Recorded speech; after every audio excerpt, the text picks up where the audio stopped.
Bismillahirrahmanirrahim. Today we shall discuss about acquired immunity, and acquired immunity is also known as adaptive immunity, and adaptive immune system, also referred as acquired immune system, is a system of the immune system that is composed of specialized systematic cells and processes that eliminate pathogens by preventing their growth. The acquired immune system is one of the two main immune strategies in vertebrates. और ये जो हमारे पास acquired immunity है, जब हम इसको compare करते हैं इनेट इम्यूनिटी के साथ, तो जो इनेट इम्यूनिटी होती है वो एक तो नॉन स्पेसिफिक होती है, लेकिन जो हमारे पास एक्वायर्ड इम्यूनिटी होती है वो स्पेसिफिक इम्यूनिटी होती है। और जब प्रोसेस है इनेट इम्यूनिटी का वो फास्ट है, जबकि इनेट एक्वायर्ड इम्यूनिटी जो है जो काम करती है वो स्लोली काम करती है। और मोस्टली जो डिफरेंट टाइप ऑफ पैथोजेंस आपकी बॉडी के अंदर एंट्री गेन करते हैं, उसको जब आपका इनेट इम्यून सिस्टम रिमूव नहीं कर पाता, तो फिर आपका एक्वायर्ड इम्यून सिस्टम या एक्वायर्ड इम्यूनिटी क्या करती है, वो काम करती है। तो जब हम एक्वायर्ड इम्यूनिटी की बात करते हैं तो इसको हम टू टाइप्स के अंदर डिवाइड करते हैं। एक को हम एक्टिव इम्यूनिटी कहते हैं और एक को हम पैसिव इम्यूनिटी कहते हैं। Active basically it is developed by an individual as a result of antigenic stimulation, and passive is transmitted passively to a recipient in a ready-made form। यानी जो हमारे पास सर आवाज बहुत कम आ रही है आपकी। ये जो हमारे पास इम्यूनिटी है, एक्वायर्ड इम्यूनिटी, आगे इसकी मैंने बताया कि दो टाइप होते हैं, एक एक्टिव होती है और एक इसकी पैसिव फॉर्म होती है। और अगर हम इसको देखें तो basically it involves the active functioning of the host immune apparatus, synthesis of antibodies and production of immunologically active cells, and it is consist of humoral and cellular immunity। अब जो हमारे पास एक्टिव इम्यूनिटी है ये आगे further जाके एक तो humoral और दूसरी सेलुलर इम्यूनिटी के अंदर क्या होती है, ये डिवाइड होती है। और जब हम ह्यूमरल इम्यूनिटी की बात करते हैं तो it is basically associated with B lymphocytes and it is responsible for destroying the pathogen by producing antibodies against it, while the cell-mediated immunity is associated with the T lymphocytes and is responsible for destroying the pathogens or microorganisms which have invaded the cells. And humoral immunity is mediated by B lymphocytes, T lymphocytes, and macrophages, and cell-mediated immunity are associated with T lymphocyte, T helper cells, natural killer cells, and macrophages. And when we talk about humoral immunity, in humoral immunity, the antibodies are involved, while in case of cell-mediated immunity, there is no role of antibodies. And when we talk about the function of humoral immunity, it basically plays a major role in recognizing antigen or any foreign particle in producing antibodies against it, while cell-mediated immunity is related to T lymphocytes, which work by identifying viruses and microorganisms, thus destroying them by cell lysis or phagocytosis or phagocytosis. And humoral immunity is rapid or quick in their response, while cell-mediated immunity shows slow or delay action. यानी जो हमारे पास active immunity है, active immunity तीन तरीक़ों से develop हो सकती है। एक तो ये है कि आपकी बॉडी के अंदर जो है आपका कोई एक्सपोजर हो किसी इन्फेक्शन के अगेंस्ट या डिजीज़ के अगेंस्ट, तो फिर आपकी बॉडी के अंदर एक्टिव इम्यूनिटी डेवलप होगी। दूसरा हम आर्टिफिशियली भी इसको डेवलप करते हैं थ्रू वैक्सीन, और तीसरा यह है कि हम किसी और इंडिविजुअल की एंटीबॉडीज़ क्या कर ले लें और उसको अपनी बॉडी के अंदर यूज़ कर सकें। तो सर एक्टिव आवाज आपकी इम्यूनिटी जो बहुत है कट रही। उसके कट रही है। Yes sir.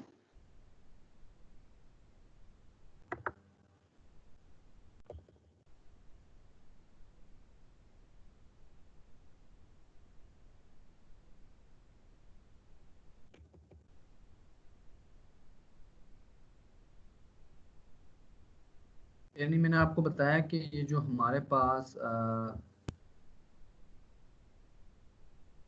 एक्टिव इम्यूनिटी है, या तो ये इन्फेक्शन जब आपकी बॉडी के अंदर होगी तब डेवलप होगी, या आपकी बॉडी के अंदर आप वैक्सीन जब इंट्रोड्यूस करवाएंगे तब होगी, या आप एंटीबॉडीज़ किसी और इंडिविजुअल के अगर अपनी बॉडी के अंदर लेके जाएंगे तो तब ये इम्यूनिटी क्या करेगी, एक्वायर्ड इम्यूनिटी काम करेगी। तो मैंने आपको बताया कि ये जो हमारे पास एक्टिव इम्यूनिटी है इसकी आगे फर्दर टू टाइप्स हैं। एक ह्यूमोरल इम्यूनिटी कहते हैं और दूसरी को सेलुलर इम्यूनिटी कहते हैं। और ह्यूमोरल के अंदर बेसिकली एंटीबॉडीज़ की इन्वॉल्वमेंट होती है और ये रैपिड एक्शन करते हैं as compared to cellular immunity, जिसके अंदर टी लिम्फोसाइट्स इन्वॉल्व होते हैं और वो स्पेसिफिकली सेल्स को जो पैथोजेंस हैं उनको किल करते हैं। और इनका जो सेलुलर इम्यूनिटी है इसका जो रिस्पांस होता है वो स्लो होता है। इसी तरह जो हमारे पास ह्यूमोरल है उसके अंदर एंटीबॉडीज़ इन्वॉल्व होती हैं, जबकि सेलुलर इम्यूनिटी के अंदर एंटीबॉडीज़ का कोई भी रोल नहीं है। फिर इनके अंदर एक लेटेंट पीरियड होता है जिसके अंदर ये बेसिकली एक्टिवेशन एक्वायर्ड इम्यूनिटी की होती है। फिर इसका एक नेगेटिव फेज होता है जिसके अंदर basically it is defined as a time period in which there is a reduced measurable immunity antigen combined with pre-existing antibody and lower its circulation. And there is another response that is called secondary response, and if an individual previously exposed to an antigen and exposed to the same antigen again, it will respond quickly and abundantly. And it is also associated with immunological memory, that is retain the memory of prior antigenic exposure. It is more effective and better protection than passive. It's mean कि जो हमारे पास active immunity है वो active immunity natural भी होती है और ये हमारे पास जो है आर्टिफिशियल भी होती है। और अगर नेचुरल होगी तो उसके अंदर डिफरेंट टाइप ऑफ इन्फेक्शन आपकी बॉडी के अंदर नेचुरली जाएंगे और आपकी बॉडी उनके अगेंस्ट एक्वायर्ड इम्यूनिटी को डेवलप करेगी। और जब वो आपकी बॉडी उनके अगेंस्ट इम्यूनिटी को डेवलप करेगी तो तब दोबारा वो आपकी बॉडी के अंदर जाएंगे तो आपकी बॉडी का रिस्पांस एक तो सख्त होगा और रैपिड होगा, और दूसरा उसको जो बैक्टीरिया वायरस आएंगे तो उसको आपकी बॉडी एंटीजेनिक एक्सपोजर से क्या कर लेगी, रिकॉग्नाइज कर लेगी। और ये बहुत इफेक्टिव है और ये बेटर प्रोटेक्शन क्या करता है वो प्रोवाइड करता है as compared to passive immunity, जिसके अंदर आपके जो है डिफरेंट टाइप ऑफ एंटीबॉडीज़ की क्या होती है वो इन्वॉल्वमेंट होती है। There are many, and next is types of active immunity, and first type is called natural active immunity. And natural active immunity basically कैसे डेवलप होगी कि जब नेचुरली आपकी बॉडी के अंदर कोई पैथोजन जाएगा और आपकी बॉडी उसके अगेंस्ट इम्यूनिटी को डेवलप करेगी और उस इम्यूनिटी को हम एक्वायर्ड इम्यूनिटी कहेंगे। और उसके अंदर डिफरेंट टाइप ऑफ जो पैथोजन आपकी बॉडी के अंदर जाएंगे तो आपकी बॉडी नेचुरली उनके अगेंस्ट उनके किसी पार्ट को रिकॉग्नाइज करके एंटीबॉडीज़ बनाएगी और जो है वो इम्यूनिटी क्या करेगी, डेवलप करेगी। और ये जो नेचुरल इम्यूनिटी होगी ये फिर हमें हेल्प करेगी कि जब दोबारा पैथोजन जाएगा तो आपकी बॉडी उसको क्या करेगी, वो रिकॉग्नाइज कर लेगी। तो जो मेमोरी सेल्स होते हैं या जो हमारी नेचुरल इम्यूनिटी होती है, एक्टिव इम्यूनिटी, उसकी भी आगे वो होता है कि क्या वो लाइफ टाइम है या वो टेम्परेरी आपके अंदर इम्यूनिटी को क्या करते हैं वो डेवलप करते हैं। तो बाज़ ऐसी आपके पैथोजेंस होते हैं जो आपकी बॉडी के अंदर लॉन्ग टाइम इम्यूनिटी को डेवलप कर देते हैं। बाज़ ऐसे होते हैं जो आपके अंदर टेम्परेरी इम्यूनिटी को डेवलप करते हो तो दोबारा आपको फिर उस दोबारा जब वो जाएंगे तो आपकी बॉडी उनको ईजिली रिकॉग्नाइज नहीं कर पाएगी। तो फॉर एग्जांपल जब हम बात करते हैं जो है ना लॉन्ग टाइम इम्यूनिटी की, तो जो वायरल डिजीज़ होती हैं सच एज चिकन पॉक्स हो गई या मीजल्स हो गया, तो इसके अगेंस्ट आपकी बॉडी जो है नेचुरली लॉन्ग टाइम इम्यूनिटी बना लेगी, और ये जब दोबारा आपकी बॉडी के अंदर जाएंगे तो आपकी बॉडी इनको डिजीज़ इस्टेब्लिश नहीं करने देगी, और ये लाइफ में आपको मोस्टली एक ही टाइम के अंदर क्या होगा होगा और आप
स्टूडेंट्स की मेरा माइक जो है ना आप क्यों म्यूट कर देते हैं?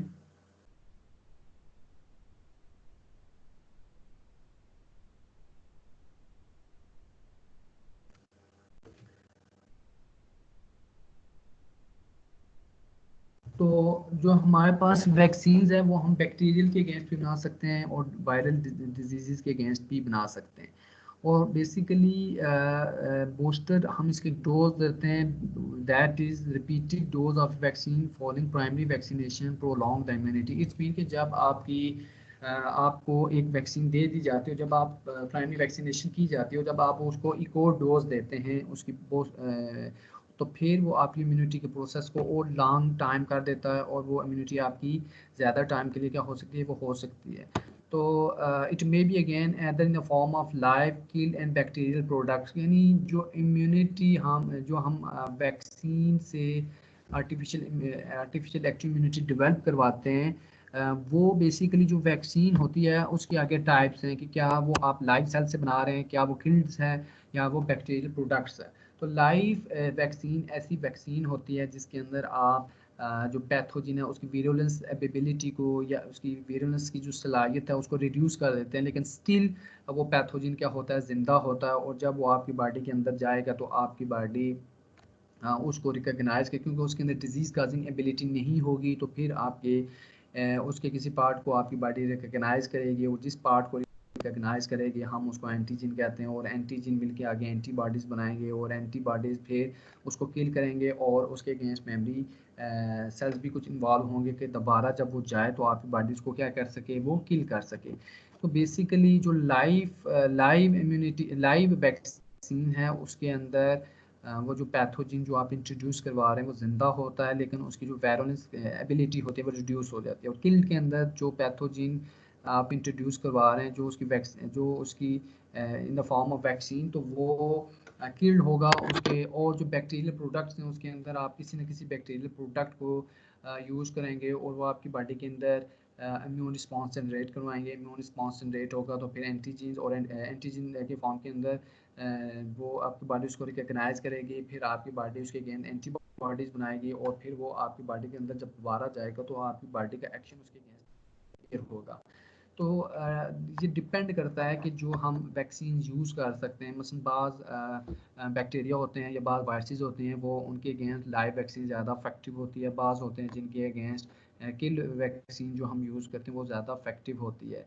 And live vaccine basically initiates the infection without causing any injury and disease. It's mean they establish the infection but they will not harm any tissue or organ of the body, and they do not establish the disease in an individual, and it parallels with natural but of low grade। यानी ये इसको natural से मिलती है, सिर्फ ये है कि ये इसकी जो लो ग्रेड की होगी। और नेचुरल के अंदर वो नेचुरली पैथोजन आपकी बॉडी के अंदर जाएगा, और नेचुरली जब जाएगा आपकी बॉडी उसके अंदर एक्टिव इम्यूनिटी डेवलप करेगी, तो फिर वो जो है वो स्ट्रांग होगी और वो पूरा और उसके ज़रूरी नहीं है कि वो उसकी फ़ौरन आपकी बॉडी उसको किल करेगी, बल्कि वो उस केस के अंदर डिजीज़ भी इस्टेब्लिश करेगा। लेकिन जो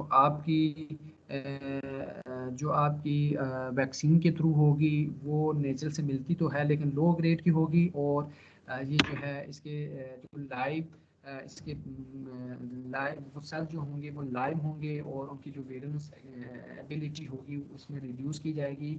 और ये basically they are administrative orally. It's mean Sabin vaccine for poliomyelitis, यानी जो सिबाइन वैक्सीन हम पोलियोमाइलाइटिस के लिए यूज़ करते हैं वो हम ओरली लेते हैं। तो जो भी आप वैक्सीन लेते हैं वो इंट्रावेनस भी होती है, वो आपकी ओरली भी होती है। वो डिपेंड करती है कि आप उसको किस रूट के थ्रू बॉडी के अंदर क्या कर रहे हैं, इंटर कर रहे हैं। जो डिफरेंट वैक्सीन होती हैं उनका जब एंट्री आप करते हैं बॉडी के अंदर उनके रूट भी क्या होते हैं वो डिफरेंट होते हैं। तो लाइव वैक्सीन होती हैं वो डिजीज़ को स्टैब्लिश नहीं करती, ना ही बॉडी के किसी पार्ट को डैमेज करती हैं। और मोस्टली जो ये लाइव वैक्सीन होती हैं वो ओरली दी जाती हैं। और जो हमारे पास लाइव वैक्सीन है उसकी एग्जांपल सिबाइन वैक्सीन फॉर पोलियोमाइलाइटिस। और इसका जो लाइव वैक्सीन होती है वो मोस्टली लॉन्ग टाइम इम्यूनिटी देती हैं एज कम्पेयर टू जो किल्ड वैक्सीन आप यूज़ करते हैं। किल्ड वैक्सीन जो होती है वो टेम्परेरी आपको इम्यूनिटी देती हैं, लेकिन मोस्ट केसेस के अंदर जो आपके पास लाइव वैक्सीन होती हैं वो आपको लॉन्ग टाइम क्या देती है, इम्यूनिटी देती है। For example in case of polio के जब आप पोलियो की एक दफ़ा वैक्सीन ले लेंगे तो उसकी लाइव वैक्सीन होगी तो वो कभी फिर आपको पोलियो दोबारा नहीं हो सकता, वो क्योंकि वो आपको लाइफ टाइम क्या देगा, वो इम्यूनिटी देगा। फिर जो हमारे पास एक्टिव इम्यूनिटी जब हम आर्टिफिशियल की बात करते हैं और वो जब उस वैक्सीन को हम किल्ड वैक्सीन के तौर पे यूज़ करें तो killed vaccine are comparatively less immunogenic, and the protection given by these killed vaccine is it lasts only for a short period of time, and after that time they have to be supplemented by the booster dose repeatedly। And it's mean कि जो आपकी killed vaccine हैं उसके अंदर जो आप pathogen entry करवा रहे हैं वो किल्ड होगा, और वो कंपैरेटिवली लेस इम्यूनोजेनिक होगा। और ये जो इम्यूनिटी आपको किल्ड वैक्सीन के थ्रू आपकी बॉडी को मिलेगी वो शॉर्टर पीरियड ऑफ टाइम के लिए होगी। इसका मतलब यह है कि जब आपको शॉर्टर पीरियड ऑफ टाइम के लिए है और आप दोबारा अब दोबारा जो है उसके अगेंस्ट उसकी बूस्टर डोज नहीं लेंगे तो फिर वो पैथोजन आपके अंदर क्या करेगा, वो डिजीज़ इस्टेब्लिश करेगा। लेकिन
पीपीटी शो हो रही है आपको?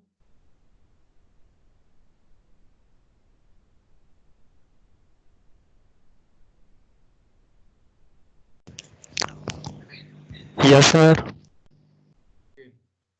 नेट डिस्कनेक्ट हो गया था। तो हम पढ़ रहे थे जो हमारे पास किल वैक्सीन होती हैं, जब हम फॉर्म के अंदर जो होते हैं वो शॉर्ट टाइम के लिए इम्यूनिटी देते हैं, और ये फिर हम आ रही। डोज को देंगे ताकि वो फिर लॉन्ग टाइम के लिए हो। It may be the kill vaccine may be sir आपकी गिवन। आवाज नहीं आ रही। अभी आ रही है? सर बहुत स्लो आ रही है, पहले ठीक आ रही थी तो अभी जब आप खामोश हुए उसके बाद फिर आहिस्ता हो गई है। चलें, नेट का इशू है। दूसरा ये है कि आप में से कुछ इतनी किसी की जरूरत है कि वो मेरा माइक बार बार म्यूट कर रहा है? सर हम तो ऐसे आपका माइक म्यूट नहीं कर सकते। कर सकते हैं आप, ठीक है। मैंने उसको सेटिंग नहीं लगाई अभी, तो आप 2 दफ़ा कर चुके हैं। आप किसी ने किया ना तो मैं सारी क्लास के एब्सेंट लगा दूंगा। तो जो हमारे पास स्किल्ड वैक्सीन हैं, हम इनको ओरली भी दे सकते हैं, लेकिन इनका may be given orally, but के लिए जो प्रेफर्ड रूट है वो ये नहीं है। और जो है ना, बाज़ दफ़ा जो हमारे पास स्किल्ड वैक्सीन है, हम इनके अंदर एडजुवेंट को इंट्रोड्यूस करवाते हैं, और एडजुवेंट ऐसे मालिक्यूल्स हैं जो इनकी जो सलाहियत है किल्ड वैक्सीन की, उसको क्या करते हैं। और अब जो हमारे पास यहाँ पे आप देख सकते हैं, जो हमारे पास एक चार्ट है उसके अंदर एक तो हमारे पास एटेन्यूएटेड पैथोजेंस हैं, दूसरे के किल्ड पैथोजेंस हैं, और जो तीसरा पोर्शन है उसके अंदर माइक्रोबियल एक्सट्रैक्ट्स और प्रोडक्ट्स ऑफ पैथोजेंस हैं। तो जो हमारे पास एटेन्यूएटेड पैथोजेंस होते हैं, attenuated pathogens multiplies inside human host and provides continuous antigenic stimulation, and vaccine in this case provides prolonged immunity years to life, usually after a single dose. Vaccine often provides cell mediated immunity. Vaccine offer administered orally. It's mean जो हमारे पास जो attenuated हम vaccine use करते हैं, या जो हम live vaccine use करते हैं, तो वो ऐसे पैथोजेंस के अगेंस्ट करते हैं जो सेल के अंदर क्या करते हैं, वो रेप्लिकेट करते हैं। और जो ये हमारे पास ये जो लाइव वैक्सीन होती है, ये बेसिक अगर आप एक दफ़ा इसको यूज़ करेंगे तो मोस्ट लॉन्ग इम्यूनिटी आपको प्रोवाइड करती है। और ये प्रोलॉन्ग इम्यूनिटी है, अगर हम इसको देखें तो ये ईयर से लेकर पूरी लाइफ के ऊपर भी क्या करती है, वो यूजली कंसिस्ट करती है। फिर वैक्सीन जो है, ये जो वैक्सीन है ये ओपन सेल मीडिएटेड इम्यूनिटी क्या करती है, वो प्रोवाइड करती है। और ये जो वैक्सीन है मोस्टली हम इसको किस से लेते हैं, ओरल लेते हैं, मुंह से इस वैक्सीन को हम बॉडी के अंदर लेके जाते हैं। फिर जब हम किल पैथोजन की बात करते हैं, तो kill pathogen does not multiply in the human host. The immune response is determined by the antigen component of the vaccine, and multiple dose of vaccine are required with a subsequent booster doses. Vaccines provide little cell immunity. Vaccine is administered by injection. For example, in case of kill pathogen, we use multiple dose of vaccines that are required to produce subsequent booster doses. And the killed pathogen vaccine provides little cell-mediated immunity, and mostly this vaccine is administered or given by injection. And the third one is called microbial extracts or products of pathogen. Instead of using whole organisms, vaccine can be of antigenic molecule extracted from pathogen from an acellular filtrate of the culture medium in which the microorganisms are produced by recombination techniques. In case of microbial extraction of products of pathogen, part of pathogen is not used for vaccination. Only a small amount of pathogen is used to provide but vaccine, and vaccines can be prepared against toxins and derivatives of exotoxins, and these are used when pathogens organism result of the toxin. तो mostly जो हम microbial extracts को use करके हम vaccine को create करते हैं, वो केस के अंदर करते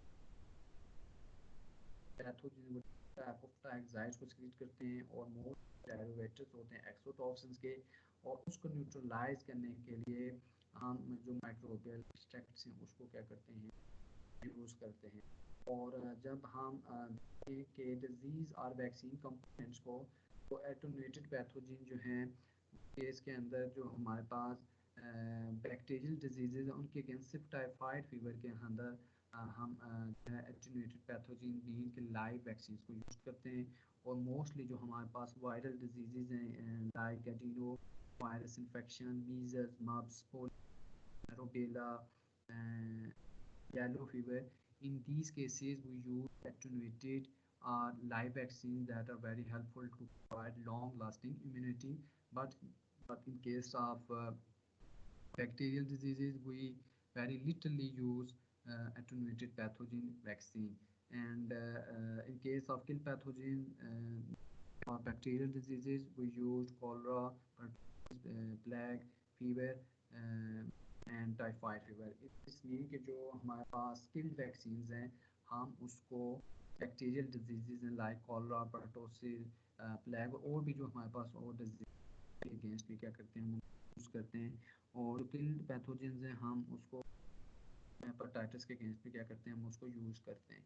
इसी तरह जो हमारे पास माइक्रोबियल एक्सट्रैक्ट्स हैं या प्रोडक्ट्स ऑफ पैथोजेंस हैं, इन केस ऑफ एंथ्राक्स हम उसको यूज़ करते हैं। इसी तरह जो हमारे पास डिफ्थेरिया टॉक्साइड है उसके अगेंस्ट भी हम इसको यूज़ करते हैं। इसी तरह परटोसिस के अगेंस्ट भी हम इसको यूज़ करते हैं। नीमोफेक्शन के अगेंस्ट भी इसको यूज़ करते हैं। और टेटनस के अगेंस्ट भी हम माइक्रोबियल एक्सट्रैक्ट से या जो उनके डिफरेंट टाइप ऑफ प्रोडक्ट्स हैं हम उससे उनको अंदर क्या करते हैं जी डेवलप करने की क्या करते हैं हम कोशिश करते हैं। Next is passive immunity and passive बहुत कम आ रही है, जी आवाज बहुत कम आ रही है सर।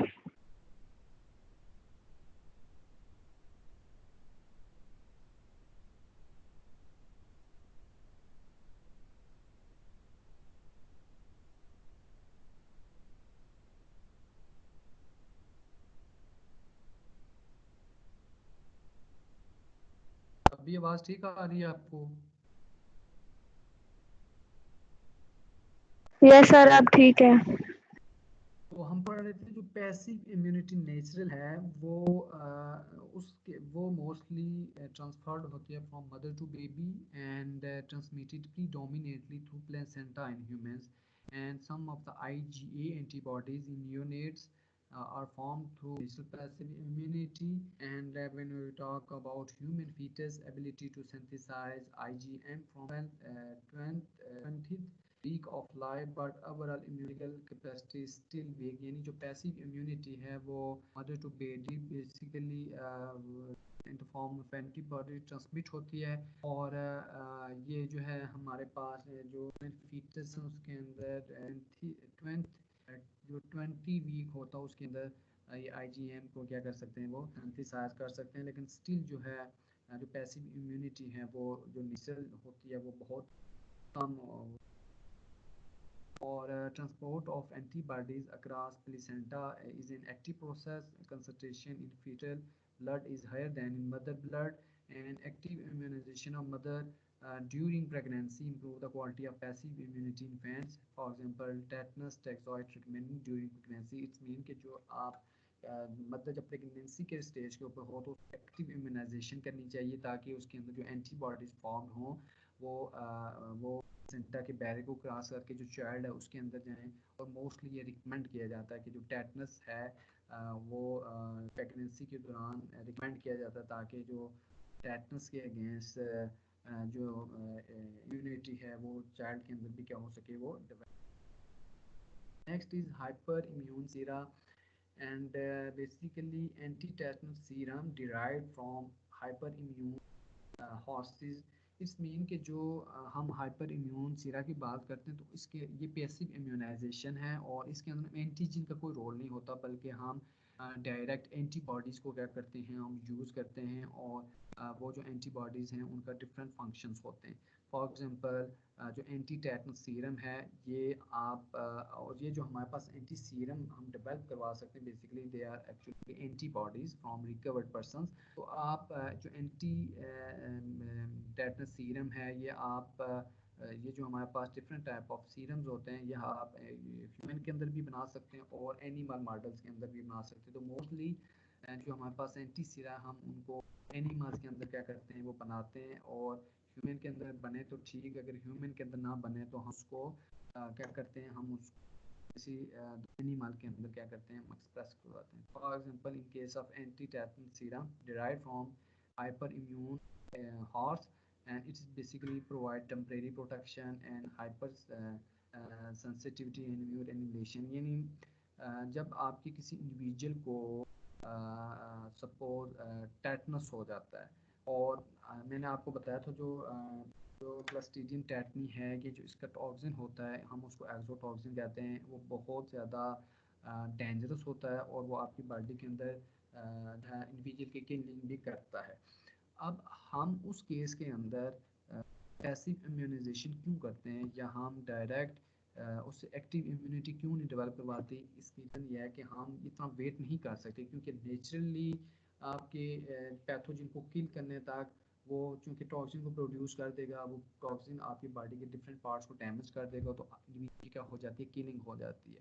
तो जो बैक्टीरियल डिजीज़ होती हैं बाद जिनके अंदर वो टॉक्सिन को रिलीज़ करते हैं तो उनके अगेंस्ट एंटी टॉक्सिन दिया जाता है। फॉर एग्जांपल अगर क्लस्ट्रीडियम टेटनी है तो वो टेटनस काज करता है और उसके अगेंस्ट हम एंटी टेटनस लगाएंगे ताकि, और वो बेसिकली क्या होंगी, प्रीपेड एंटीबॉडीज़ होंगी, क्योंकि हम ये वेट नहीं कर सकते कि आपकी बॉडी के अंदर वो जाए, आपकी बॉडी जब तक उस पैथोजन को डिटेक्ट करती है मारती है तब तक वो रेप्लिकेट कर लेगा, वो डिफरेंट टाइप वो एक्सोटॉक्सिन को प्रोड्यूस कर लेगा, एक्सोटॉक्सिन इंडिविजुअल की क्या कर लेगा, किलिंग करवा।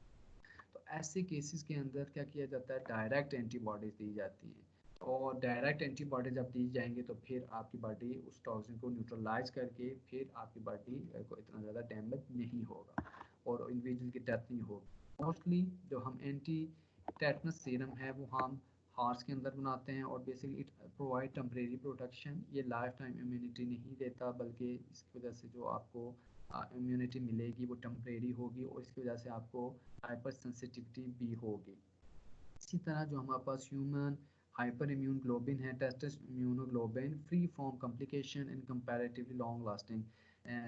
इट्स मीन कि अगर आप ह्यूमन के अंदर ये इसको एक्सप्रेस करवाएंगे और एंटीबॉडीज़ बना लेंगे किसी माइक्रोबियल प्रोडक्ट को डाल के, तो फिर आपकी वो क्या होगी, वो स्ट्रॉन्ग होगी, लॉन्ग लास्टिंग होगी और उसके अंदर ऐसा इतनी ज़्यादा कॉम्प्लिकेशन नहीं होगी। क्योंकि मैंने आपको बताया कि जो हम आर्टिफिशियल भी माइक्रोबियल प्रोडक्ट्स को लेके हम जो है वो इम्यूनिटी डेवलप करवा सकते हैं। तो जब आप टेटनस के किसी प्रोडक्ट को लेकर, क्लस्ट्रीडियम टेटनी के किसी प्रोडक्ट को लेके आप उसके अगेंस्ट आर्टिफिशियली जो है वो एंटीबॉडीज़ बना लेंगे, तो जब नेचुरली किसी इंडिविजुअल को हो जाएगा, क्योंकि इंडिविजुअल को जब आपने आर्टिफिशियल लगाया तो उसके किसी प्रोडक्ट को लगाया, और जब वो उसके किसी प्रोडक्ट को लगाया तो उसके अंदर इतनी सलाहियत नहीं है कि वो डिजीज़ को इस्टेब्लिश कर सके। तो जब आपने उसको इंडिविजुअल के अंदर आर्टिफिशियली एक्सप्रेस करवाया through vaccine which is form through microbial product, तो फिर उसकी वजह से आपकी बॉडी एंटीबॉडीज़ बनाएगी, और जब नेचुरली किसी को हो जाएगा तो आप उसको एंटीबॉडीज़ को उसके अंदर इंजेक्ट कर लेंगे और उसकी जान क्या हो जाएगी, वो बच जाएगी, और जो टॉक्सिन होगा उसका अफेक्ट क्या हो जाएगा, न्यूट्रलाइज हो जाएगा।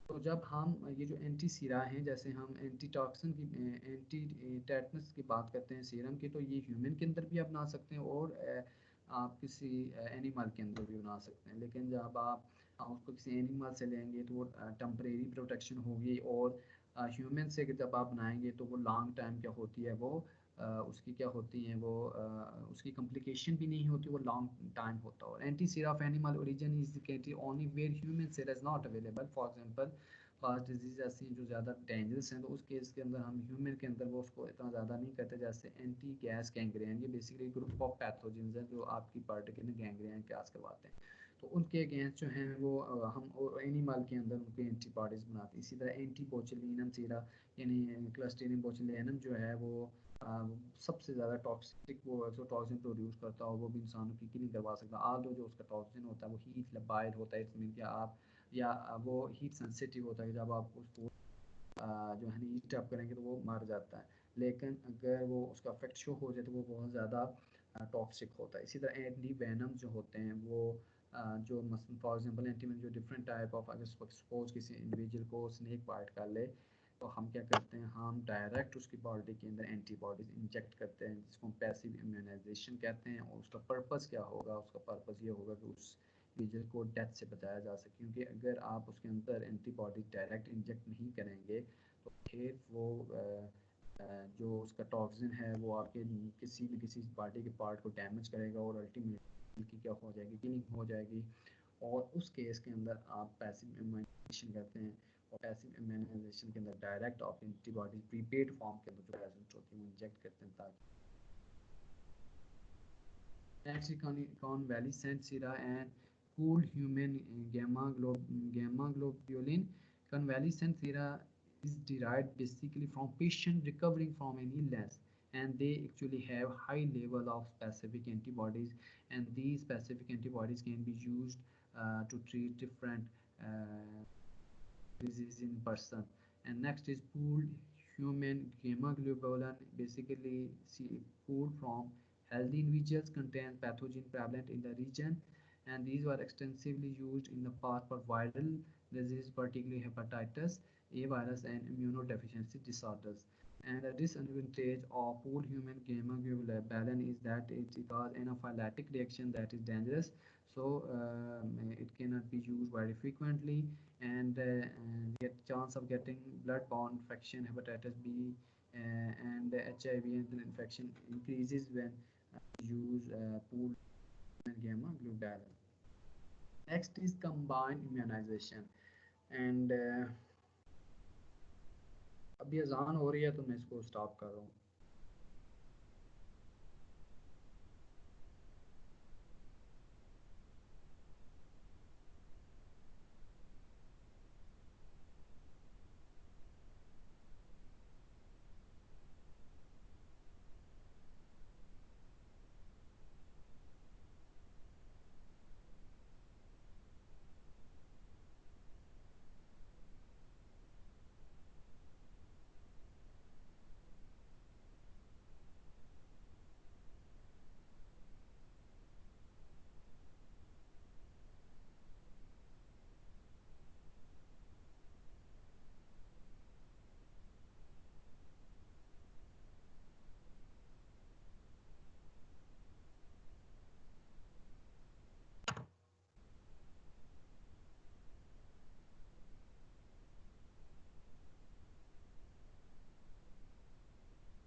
Next is combined immunization, and combined vaccine is a vaccine that is designed to protect against two or more diseases, or against one disease caused by different strains or serotypes of the same organism. Therefore, combined vaccines contain two or more antigens that are either combined by the manufacturer or mixed immediately before administration.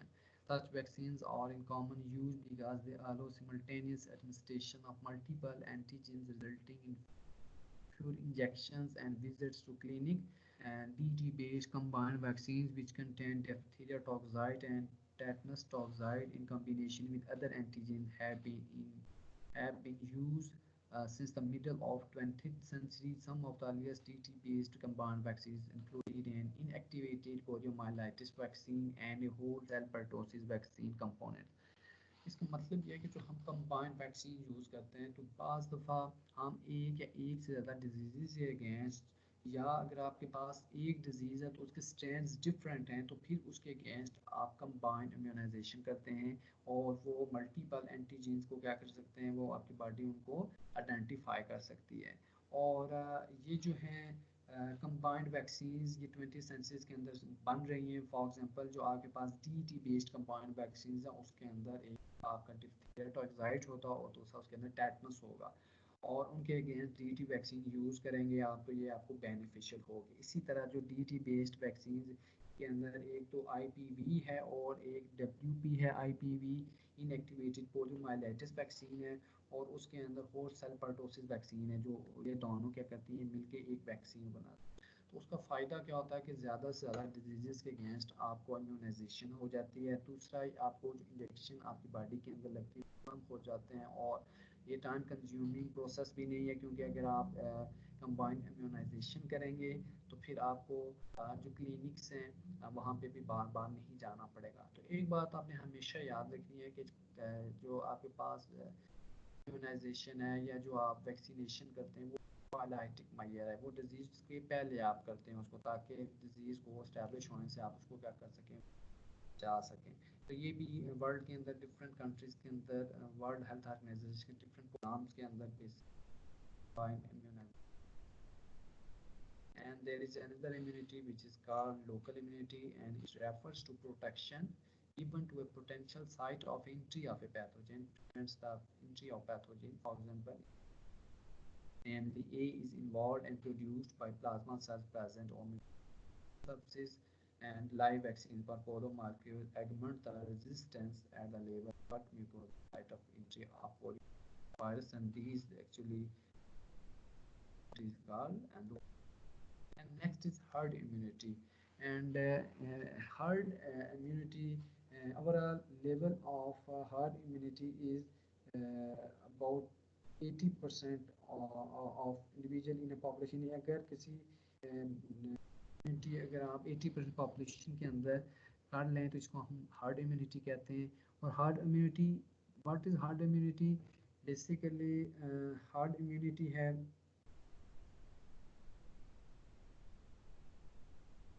herd immunity is a form of indirect protection from infectious disease that occurs when a large percentage of a particular population has become immune to an infection, whether through vaccination or previous infections।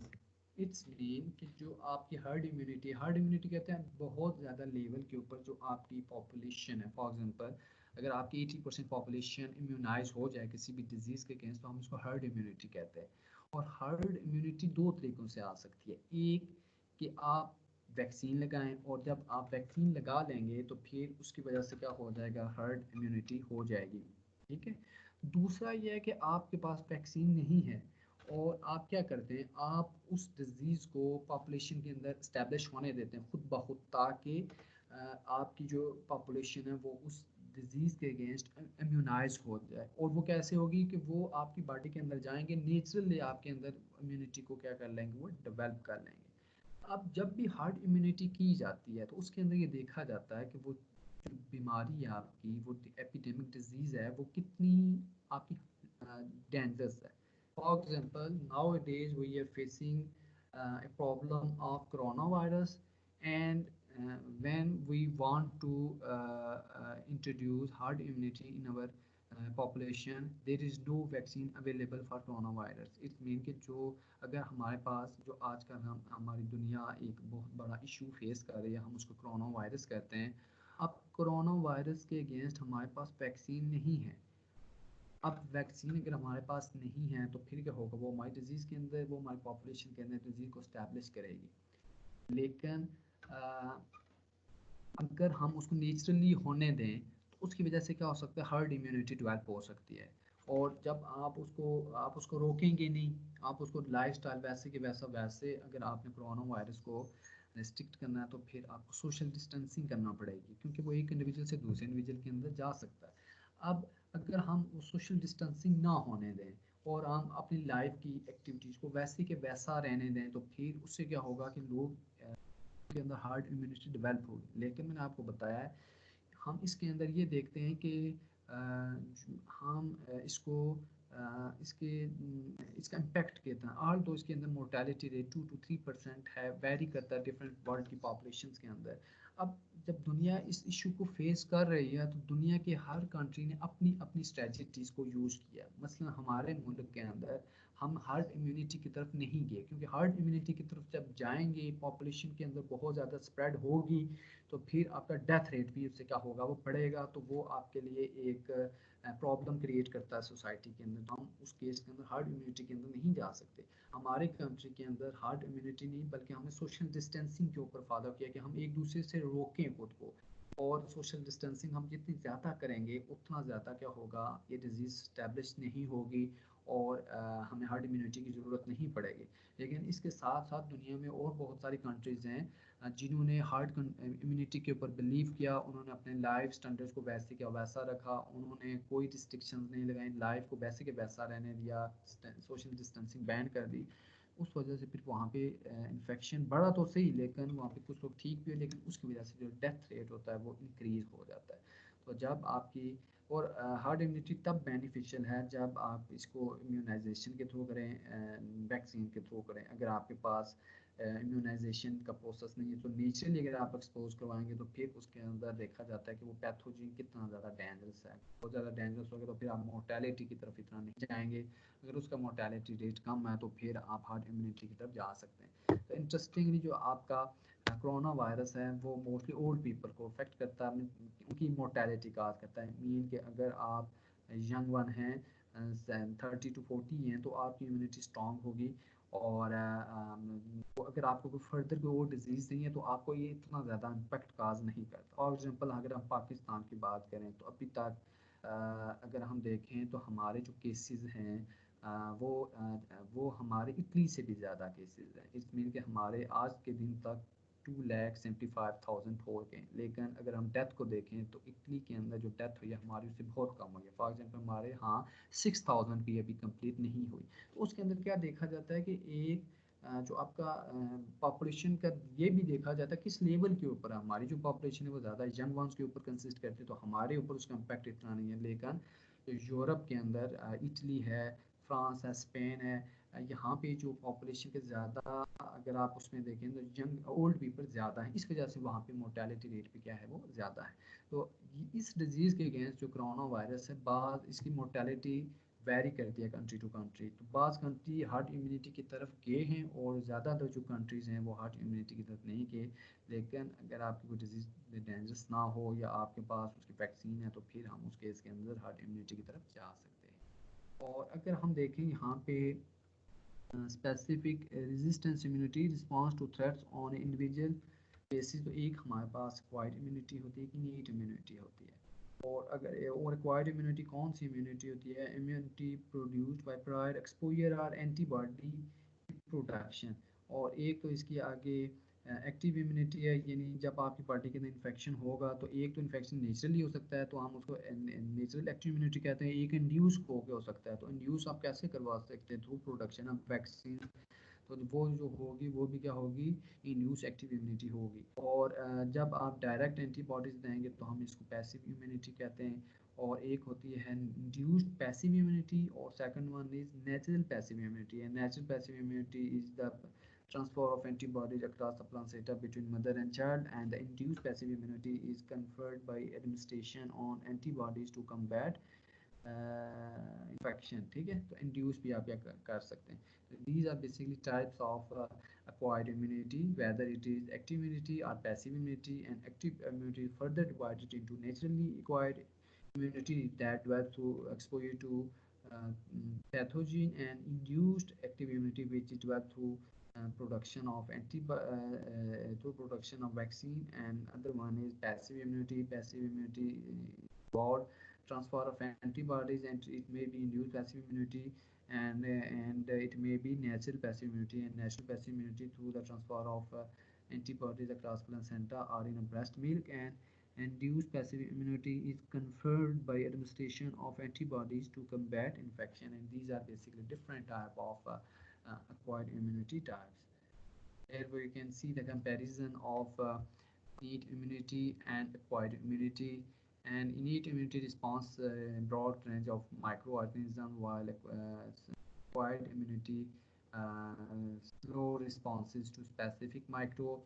And suppose an pathogen is invading into a body of a person, then the first line of defense is called external defenses, and external defense consists of skin, mucous membrane, and different type of secretions. And then the second line of defense, that is internal defense, that basically consists of phagocytic cells, antimicrobial proteins, inflammatory responses, natural killer cells. And the third response of the body is actually acquired immunity, and the response of acquired immunity is basically low, and it consists of humoral responses, that is basically consist of antibodies, and other one response is cell mediated response, and it consists of cytotoxic lymphocyte. So हम कह सकते हैं कि जब भी pathogen जाएगा तो ये नेचर ने इतने ज़्यादा बैरियर रखे हुए हैं, और अगर पैथोजन डिजीज़ क्रॉस करनी है तो उस बैरियर को उसको क्रॉस करना पड़ेगा। और आप देख सकते हैं कि इतने ज़्यादा बैरियर हैं, लेकिन इसके बावजूद मैंने आपको बताया कि जो पैथोजन हैं उनके पास भी स्ट्रेटजीज हैं। और ये जो इम्यून सिस्टम है इसके अंदर पैथोजन और जो आपके इम्यून सिस्टम इसके दरमियान कांस्टेंट फाइट रहती है, और जनरली हमारा इम्यून सिस्टम उनको क्लियर कर लेता है, उनको किल कर देता है।